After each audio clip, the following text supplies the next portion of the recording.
وہاں کی عوام اپنے بادشاہ کو سجدہ کر رہی ہے، آپ سجدے کی زیادہ حقدار ہے۔ جب وہ لوگ اپنے بادشاہ کو سجدہ کر سکتے ہیں تو آپ تو اللہ کے رسول ہیں، اللہ کے پیغمبر ہیں، آپ کو سجدہ کیوں نہیں کر سکتے؟ تو اللہ کے نبی صلی اللہ علیہ وسلم نے جانتے ہو کیا کہا تھا؟ آپ نے کہا ارأیت لو مررت بقبری اتسجد لہ؟ سوال اس کا کیا ہے اور نبی جواب کیا دے رہے ہیں؟ اس نے کہا اللہ کے رسول مجھے اجازت دیجئے کہ میں بھی آپ کو سجدہ کروں۔ تو اللہ کے رسول فرماتے ہیں کیا تم میرے انتقال کے بعد کل میری قبر کے پاس سے گزرو گے تو کیا سجدہ کرو گے؟ وہ زندگی کی بات کر رہا ہے اور آپ اپنے انتقال کے بعد کی بات کر رہے ہیں۔ اس نے کہا اللہ کے رسول وہاں کے لوگ اپنے بادشاہ کو سجدہ کرتے ہیں تو کیا میں آپ کو سجدہ نہ کروں؟ آپ زیادہ حقدار ہیں سجدے کے۔ تو اللہ کے رسول نے یہ نہیں کہا نہیں مت کرو، یہ نہیں کہا اچھا ٹھیک کرو، یہ بھی نہیں کہا، بلکہ آپ نے کیا کہا ارائیت، کیا خیال ہے تیرا؟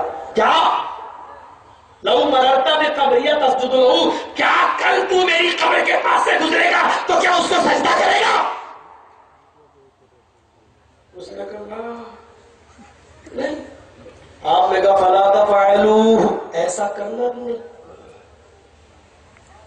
غور کیجیے، آپ صحابی اجازت مانگ رہا ہے آپ کے سامنے سجدہ کروں میں، اور آپ کہہ رہے ہیں کیا تو میری قبر کے پاس سے گزرے گا تو سجدہ کرے گا؟ جانتے ہو اس کا تال میل کیا ہے؟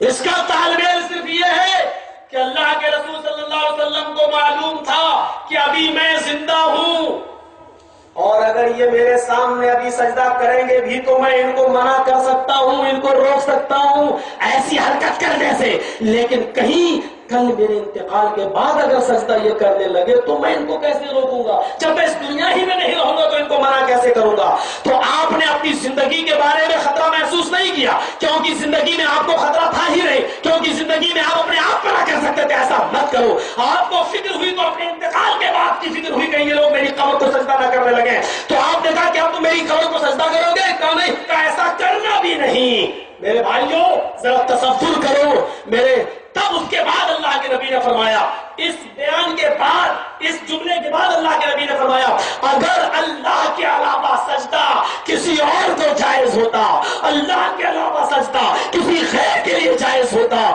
تو میں حکم دیتا کہ عورت اپنے شوہر کو سجدہ کرے، لیکن اللہ کے علاوہ سجدہ کسی غیر کے لیے جائز نہیں ہے۔ قسمیں نکالو بدعت کی طرف، بدعت دو ہوتی ہے، بدعت حسنہ ہوتی ہے، بدعت سیئہ ہوتی ہے، ایسی سجدے بھی دو ہوتے ہیں، تعظیمی ہوتے ہیں اور ایک تعبدی ہوتے ہیں۔ ہم تو تعظیمی سجدہ کرتے ہیں، تعبدی سجدہ تھوڑی کرتے ہیں، ہم عبادت والا سجدہ تھوڑی کرتے ہیں، تعظیمی سجدہ کرتے ہیں۔ اچھا ایک بات بتاؤ، ایک ہندو بھی کہنے لگے کہ ہم ان کے سامنے عبادت والا سر تھوڑی جھکا رہے، ہم تعظیمی سر جھکا رہے ہنومان جی کے سامنے، تو وہ مشرک نہیں ہے نا؟ ایک ہندو اگر یہ کہے کہ ہم شنکر جی کے سامنے تعظیمی سر جھکا رہے ہیں، یعنی عزت والا، عبادت والا نہیں، صرف عبادت والا میں تعظیمی ہوں، صحیح ہے نا؟ اس کو تم شرک کہتے ہو تو تمہارے یہاں یہ تعظیمی سجدہ کہاں سے جائز ہو گیا ہے؟ اللہ کے علاوہ کسی غیر کو سجدہ کرنا ہی جائز نہیں، حرام ہے۔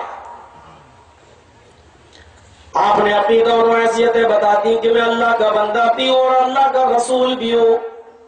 ایک اور نظریے سے اس بات کو سمجھنے کی کوشش کرو، مسلم شریف کی روایت اٹھاؤ، رافع بن خدیج اس حدیث کے راوی ہیں، فرماتے ہیں کہ لما قدم نبی اللہ صلی اللہ علیہ وسلم المدینہ وهم یعبرون النخل، اللہ کے نبی صلی اللہ علیہ وسلم جب مدینہ میں تشریف لائے، مکہ سے جب مدینہ آئے تو ہم لوگ کیا تھے، مدینے کے لوگ کیا کرتے تھے، تعبیر نخل کیا کرتے تھے، کھجور کی قلم کاری کیا کرتے تھے۔ قلم کاری سمجھتے ہیں؟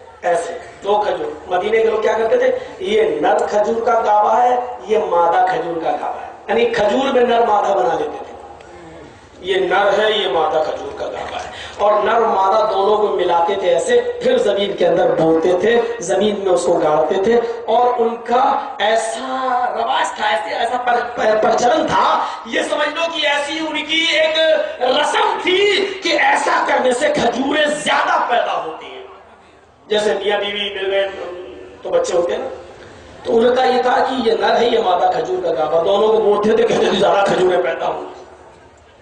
نر مادہ بنا لیتے تھے. تو اللہ کے رسول صلی اللہ علیہ وسلم جب آئے تو آپ نے جب ان کو ایسا کرتے ہوئے دیکھا، وہ کہہ رہا یہ نر کھجور کا گابا، یہ مادہ، ایسے بول رہے ہیں ایک دن. تو اللہ کے رسول نے ان کو دیکھا تو مسکرایا اور آپ نے کہا یہ کیا کرتے ماذا تصنعون. مسلم شریف کا الفاظ ہے، یہ تم کیا کر رہے ہو، یہ نر یہ مادہ ہے، یہ سب کیا ہے. تو ان لوگوں نے کیا کہا، ایسے دے اللہ کے رسول کنا نصنعوہ، ہم تو ایسا ہی کرتے چلے آ رہے ہیں.